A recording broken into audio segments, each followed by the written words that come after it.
दोस्तों नमस्कार। दोस्तों बिहार का जेएनजी बड़ा लोकतांत्रिक है। जेएनजी यानी 1997 के बाद पैदा हुई पीढ़ी और उसके बाद होश संभालने वाली पीढ़ी बिहार में इतनी लोकतांत्रिक है कि वो न तो लद्दाख की तरह कोई आंदोलन कर सकती है, न उत्तराखंड की तरह सड़कों पर उतर सकती है। लेकिन चाहे जितने तरह की परिस्थितियां हो जाए, लोकतांत्रिक तरीके से हर बार सवालों का जवाब जरूर देती है। तो बिहार का जेएनजी आज से बिहार में जो खेल शुरू हो रहा है उसमें बहुत दिलचस्पी भी ले रही है और उस दिलचस्पी में उसे मजा भी आता है। आखिर बिहार के जेएनजी की चर्चा आज मैं क्यों कर रहा हूं? एक नया टर्म कई दिनों से सुन रहा था, जेएनजी, खासकर नेपाल के मामले के बाद से। और ये जेएनजी जब सुनने को आया, उस जेएनजी को देखने समझने के बाद मैंने कई लोगों से पूछा, गूगल बाबा की मदद ली, तो पता चला कि जेएनजी का मतलब होता है 1997 से 2012 के बीच में जिन लोगों का जन्म हुआ है। लेकिन बिहार के बारे में सबसे बड़ी हकीकत यह है, जहां अगले 1.5 महीनों के अंदर बिहार में जनता का फैसला नई सरकार के लिए आ जाना है, उस राज्य में 30% वोटर जेएनजी है, यानी 1997 के बाद जो जिनका जन्म हुआ है। तो 30% वोटर, जी हाँ, 30% जो किसी की सरकार बना और गिरा सकते हैं, वो 30% वोटर यदि बिहार में जेएनजी हैं, परीक्षा देकर के आंदोलन करते हैं, पटना में चकमुसल्लापुर हाट से लेकर गांधी मैदान तक और गर्दनी बाग तक धरना देते हैं, प्रशांत किशोर या दूसरे लोग उनके धरने में राजनीतिक फायदा उठाने पहुंचते हैं, लेकिन उनका मुद्दा धरा का धरा रह जाता है। चाहे वो जेएनजी डोमिसाइल के लिए आंदोलन करे, चाहे वो जेएनजी बिहार का ट्रेन में लदा करके सूरत या गुजरात के दूसरे हिस्से में या लुधियाना में या दिल्ली एनसीआर में या बेंगलोर हैदराबाद या दक्षिण के राज्यों का रुख करे, मुंबई पुणे का रुख करे और कहीं जाके लोहा पीटे तो कहीं हीरा काटे तो कहीं अब अपार्टमेंट और हाई राइज जो बन रहे हैं उसमें ईटा सीमेंट ढोने का काम करे, लेकिन उस जेएनजी को कहीं ना कहीं बिहार की परिस्थितियों में खुद को बिहारी कहने में बड़ा गर्व होता है। लेकिन उस जेएनजी की समस्याएं जितनी बड़ी है कि 10-12 हजार रुपए महीने कमाने के लिए उस जेएनजी का बहुत बड़ा हिस्सा दूसरे राज्यों में पलायन कर रहा है, यहां तक कि दुबई तक, अरब देशों तक पलायन कर रहा है। लेकिन इन सब परिस्थितियों में चुनावी रणभेरी आज से बिहार में कहा जाए तो औपचारिक रूप से भले ही आयोग ने न बजाई हो, राजनीतिक दलों ने बजा दी। और पहली कोशिश बिहार के ठहरे हुए पानी में, एक तरफ से कल आपने देखा होगा कि कांग्रेस कार्य समिति की 85 सालों बाद जो पटना में बैठक हुई, वहां से शुरू हुई और आज बैक टू बैक अगली एंट्री करने का काम भारतीय जनता पार्टी ने किया। कल प्रियंका गांधी चंपारण के इलाके में है, परसों अमित शाह भी चंपारण के इलाके में है और चंपारण के इलाके से गांधी जी ने देश के को आजाद कराने का आंदोलन भले ही शुरू किया। आजादी के आंदोलन में पहली औपचारिक भूमिका महात्मा गांधी ने चंपारण से भले ही शुरू की, लेकिन अभी राजनीतिक दलों का जो चंपारण आगमन हो रहा है, उन चंपारण आगमन के बीच में अब बिहार के जेएनजी को पलायन न करना पड़े, इसके लिए कितनी ज्यादा उत्सुकता है और कितना बड़ा ब्लूप्रिंट है, ये तो 25-30 सालों से लोग देख रहे हैं, यूं कहे कि 40-50 सालों से देख रहे हैं, आगे भी देखते रहेंगे, ये गुंजाइश पूरी दिख रही है। लेकिन बिहार में खेल शुरू हो चुका है और इस खेल का मजा जेएनजी भी लेगा। और खेल क्या है, तो हमारी स्क्रीन पर आप एक चिट्ठी देख सकते हैं। यह चिट्ठी भारतीय जनता पार्टी की तरफ से जारी की गई है, भाजपा महासचिव अरुण सिंह की तरफ से। और इस चिट्ठी में देखिए बिहार की जेएनजी के साथ कैसे खिलवाड़ हो रहा है, जरा इस चिट्ठी को ऊपर से नीचे तक देखिए। बिहार में भारतीय जनता पार्टी ने चुनाव प्रभारियों की घोषणा की है। चुनाव प्रभारियों में धर्मेंद्र प्रधान को मुख्य चुनाव प्रभारी बनाया गया है और धर्मेंद्र प्रधान के साथ जिन्हें जोड़ा गया है उनका नाम भी देख लीजिए। धर्मेंद्र प्रधान देश के शिक्षा मंत्री हैं और शिक्षा का बिहार के लिए क्या महत्व है ये हम ही नहीं कह रहे, खुद प्रधानमंत्री नरेंद्र मोदी 2014 की सभा में कहते थे कि गुजरात में जैसे लक्ष्मी की प्रधानता है वैसे ही बिहार में सरस्वती की प्रधानता है। लेकिन बिहार के नौजवान चाहे शिक्षा के लिए हो या शिक्षा के बाद रोजगार के लिए हो, वो दर दर भटकते हैं, लेकिन बिहार आने वाले शिक्षा मंत्री के तौर पर नहीं आ रहे। बिहार के जेएनजी को जहां शिक्षा और रोजगार परक शिक्षा की आवश्यकता है, बिहार में ही रोजगार मिल जाए, वो इंतजाम करने नहीं आ रहे। भारतीय जनता पार्टी को कौन सी चुनावी घुट्टी पिलाई जाए, जिससे बीजेपी का मुख्यमंत्री नीतीश कुमार की जगह काबिज हो जाए, एनडीए की सरकार भाजपा के नेतृत्व में बन जाए, ये तय करने और बिहार के जेएनजी को ये फॉर्मूला और उस फॉर्मूले की घुट्टी पिलाने के लिए धर्मेंद्र प्रधान आ रहे हैं। अब जरा देखिए इनके साथ कौन कौन अटैच है। इनके साथ अटैच है सीआर पाटिल, जल शक्ति मंत्री, वाटर रिसोर्स मिनिस्टर। अब जल शक्ति मंत्री, देश के सबसे ज्यादा बाढ़ प्रभावित राज्यों में बाढ़ की विभीषिका झेलने वाले राज्य, जिस बाढ़ की वजह से भी बिहार से बहुत ज्यादा पलायन होता है, जेएनजी का ही पलायन होता है, बाढ़ से जेएनजी ही पीड़ित होता है सबसे ज्यादा। बाकी लोग तो होते ही हैं, लेकिन जेएनजी अपने करियर और बाढ़ यदि दोनों को जोड़ करके देखे तो सबसे ज्यादा पीड़ित होता है। लेकिन वो जेएनजी लद्दाख की तरह सड़क पर नहीं आएगा, वो जेएनजी उत्तराखंड की तरह सड़क पर नहीं आएगा। और जल शक्ति मंत्रालय में बिहार के लिए क्या हुआ ये नहीं पूछेगा, धर्मेंद्र प्रधान से भी नहीं पूछेगा। हिंदू मुसलमान वाले सिलेबस में और व्हाट्सएप फॉरवर्ड में उलझा रहेगा।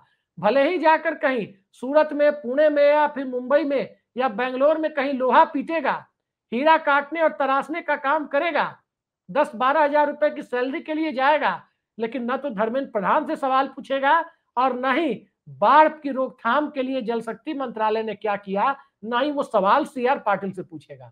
लेकिन सीआर पाटिल आ रहे हैं बिहार के लोगों को चुनाव जीतने का, भाजपा की सरकार बनाने का गुर भी बताएंगे। अब जरा तीसरा नाम इस चिट्ठी पर आप नजर डालिए।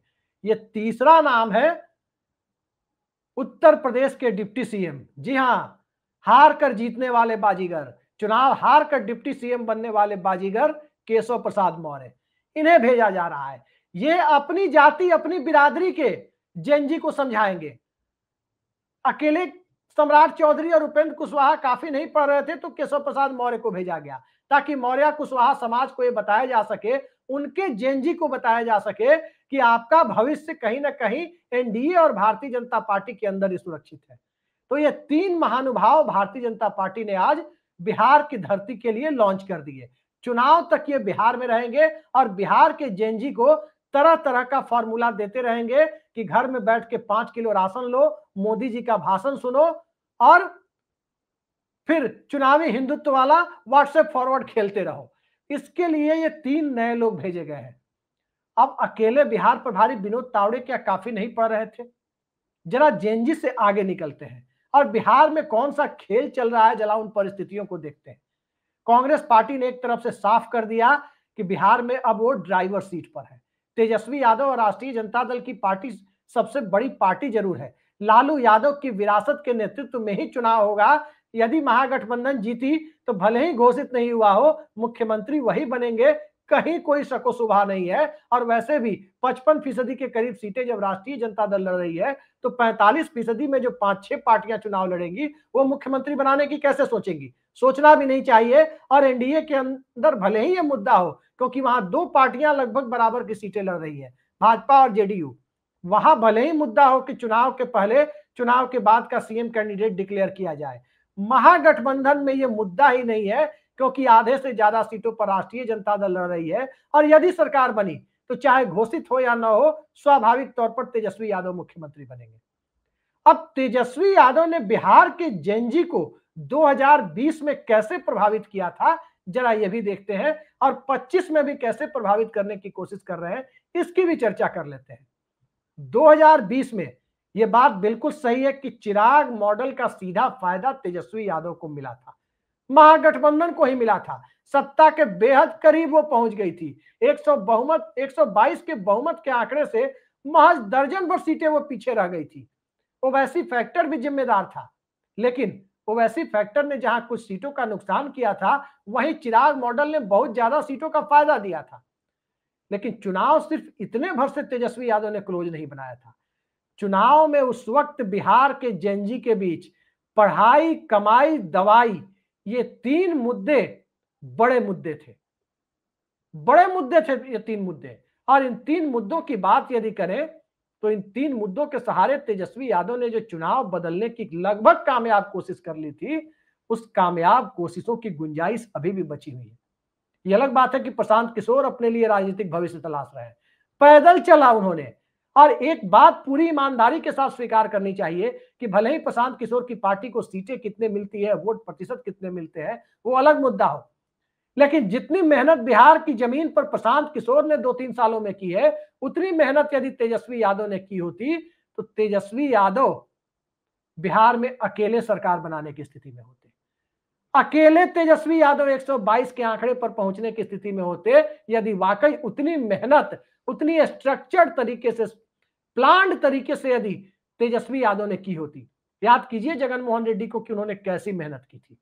तेजस्वी यादव के पास अट्रैक्शन है, तेजस्वी यादव के पास युवा जोश है, जुनून है, तेजस्वी यादव के पास तमाम पॉजिटिव चीजों के बीच 2005 के पहले का जो बैगेज एनडीए दिखाने की कोशिश करता है वो भी साथ साथ है, लेकिन जेएनजी को 2005 के पहले की परिस्थितियों से बरगलाया नहीं जा सकता। 1997 के या उसके बाद जन्मी हुई पीढ़ी 2005 में जब लालू राबड़ी की सरकार गई थी, उस वक्त आरजेडी की सरकार जाने के वक्त जब राबड़ी देवी ने मुख्यमंत्री पद से इस्तीफा दिया था, बमुश्किल वो जेएनजी 7-8 साल की रही होगी और उसे बहुत ज्यादा पता नहीं है होगा कि वाकई कौन से राज की बात आज एनडीए करता है। लेकिन आज जिस जेएनजी को डराने की कोशिशें हो रही है बिहार में, जिस जेएनजी के वोट को लेकर के पूरे बिहार में अलग अलग बिसात बिछ रही है, उस जेएनजी के लिए कहीं ना कहीं तेजस्वी यादव क्या वाकई एक वोट बटोरने वाले अट्रैक्शन है? बड़ा सवाल है। और बड़ा सवाल इस मामले में है क्योंकि बिहार के अंदर अलग अलग तरह की कॉन्शसनेस, अलग अलग तरह की राजनीतिक और सामाजिक चेतना चलती रहती है। एक चेतना 1990 के मंडल की है, एक चेतना 1990 के ही कमंडल की है, एक चेतना मंडल और कमंडल के बीच के चुनावी हिंदुत्व की है जो 2014 से परिलक्षित हो रहा है।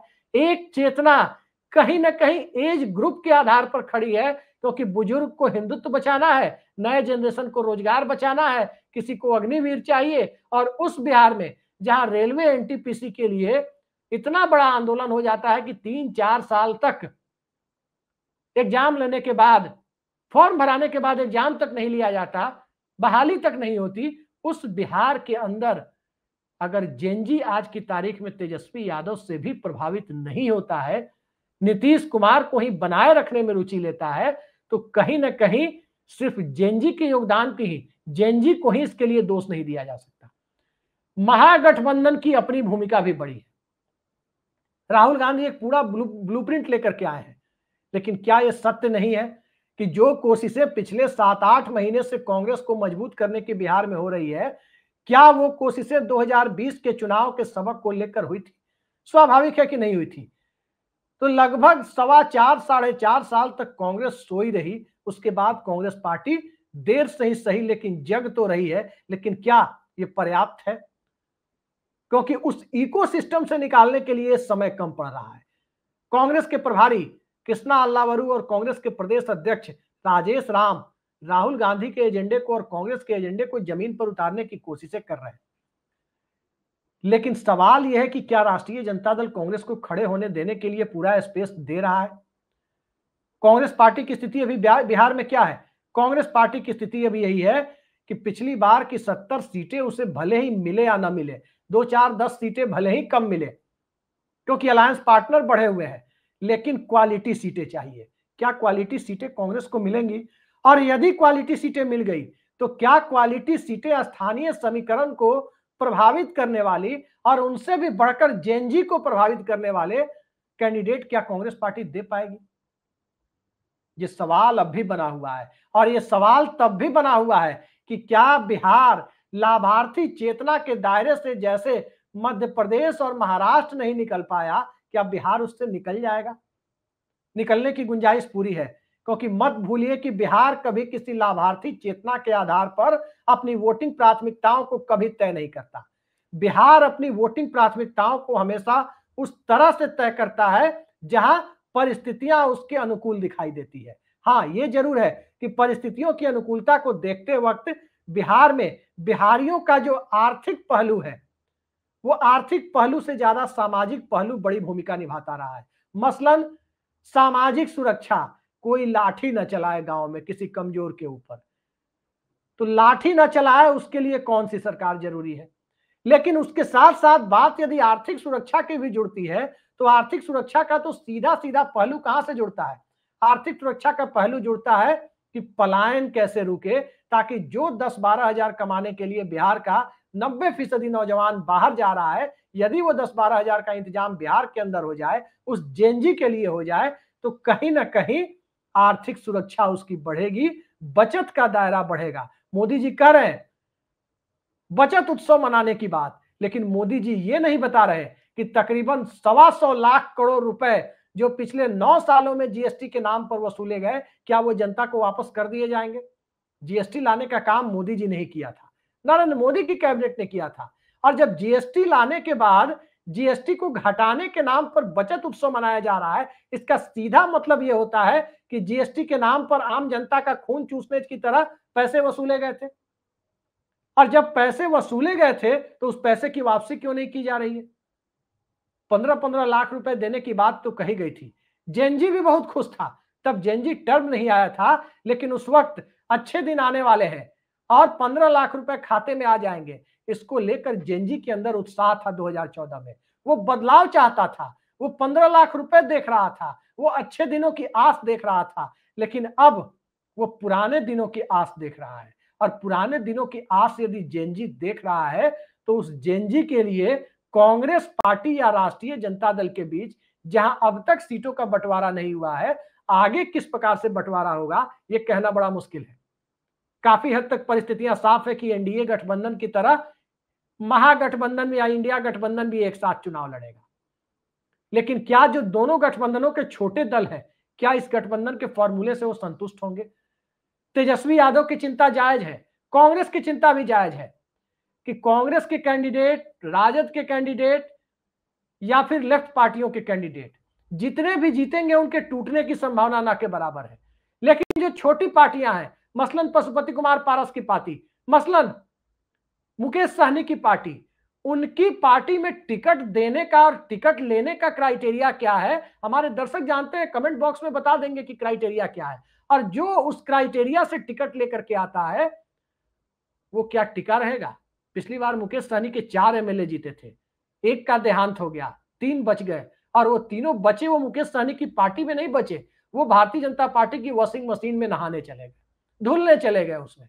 तो आगे क्या गारंटी है कि उनके एमएलए नहीं धुलेंगे? तेजस्वी यादव की चिंता यह है, कांग्रेस पार्टी और कृष्णा अल्लावरू राजेश राम की चिंता यह है, और इसमें गठबंधन की गांठें उलझ रही है। लेकिन गठबंधन की गांठें तो दूसरी तरफ भी उलझ रही है। दूसरी तरफ जब गठबंधन की गांठें उलझ रही है, वो गठबंधन की गांठें चिराग पासवान की पार्टी को लेकर एनडीए में उलझ रही है कि आखिर चिराग पासवान की पार्टी को गठबंधन में कम सीटें दी गई तो इसका परिणाम क्या होगा? क्या चिराग पासवान को एनडीए के अंदर रोक पाने की कुवत सीबीआई और ईडी में है? और क्या चिराग मॉडल हो पाने से रोकने की कुवत सीबीआई और ईडी में है? क्या इस बार ईडी मॉडल के तहत चिराग मॉडल होने से रोक लिया जाएगा? मत भूलिए कि ईडी मॉडल ने चिराग पासवान को चिराग मॉडल करने से तब नहीं रोका था जब नरेंद्र मोदी के पास अकेले अपने बूते दिल्ली में 272 यानी बहुमत का आंकड़ा हासिल था। आज 272 के आंकड़े से 32 सीटें कम है। नीतीश कुमार और चंद्रबाबू नायडू की बैसाखी पर यह सरकार है, एकनाथ शिंदे की बैसाखी पर यह सरकार है। तो निश्चित तौर पर जब बैसाखी पर सरकार है तो उम्मीद की जाती है कि ईडी मॉडल चिराग मॉडल होने से रोक देगा, सीबीआई मॉडल चिराग मॉडल होने से रोक देगा। और वाकई यदि रोक देगा, क्योंकि मैं नहीं जानता चिराग पासवान पे कौन से केस लाद दिए जाएंगे, लेकिन अब ईडी की महिमा अपरंपार है, किसी के खिलाफ कोई केस कहीं से निकाल देती है। तो ईडी मॉडल से चिराग मॉडल यदि रुकता है तो निश्चित तौर पर एनडीए गठबंधन की एकजुटता का संदेश पड़ा है। लेकिन इसके उलट जेएनजी मॉडल यदि बिहार में हावी हो गया, जेएनजी मॉडल यदि सड़क पर उतरने की बजाय चुनाव के दिन बूथों पर लाइन लगाकर उतर गया, तो तय मानिए कि सारा चिराग मॉडल एक तरफ, सारे सामाजिक समीकरण एक तरफ और बदलाव की आंधी एक तरफ। लेकिन क्या बिहार का जेएनजी इसके लिए तैयार है? अगर जेएनजी बिहार का इसके लिए तैयार है तो बिहार में बहुत बड़ा खेल 2005 की तरह हो सकता है। जब 2005 का पहला चुनाव हुआ तो बदलाव की चाहत अधूरी दिखी, लेकिन 2005 का दूसरा चुनाव नवंबर में हुआ तो बदलाव की चाहत पूरी दिखी। और छठ के मौके पर, बिहार के सबसे बड़े लोक पर्व के मौके पर जो जेनजी बाहर में कमाने जाता है वो घर लौटता है, उस घर लौटने वाले तबके ने बदलाव के जज्बे को हकीकत में बदलकर 2005 के नवंबर में दिखाया था। तो क्या इस बार का नवंबर बदलाव के जज्बे को हकीकत में बदलने जा रहा है? सब कुछ जेनजी पर निर्भर करता है। 1.5 GB डेटा खर्च करने वाला जेनजी 2005 में नहीं था, ये याद रखिए। चुनावी हिंदुत्व और मंदिर मस्जिद वाला जेनजी 2005 में नहीं था, लेकिन आज के जेनजी के पास बदलाव की उत्कंठा तो है। खेल करने, राजनीतिक तौर पर बड़े खेल की बिसात और उसकी बुनियाद रखने का एजेंडा तो है, मादा तो है, लेकिन वो एजेंडा के रूप में क्या कामयाब हो पाएगा? क्योंकि आज तो 1.5-2 GB डेटा खर्च करने वाली जेनजी है। देखते जाइए जेनजी क्या करता है, लेकिन बिहार के खेल की पूरी बिसात अब उसके हाथ में दिखाई दे रही है। आज के लिए इतना ही। नमस्कार।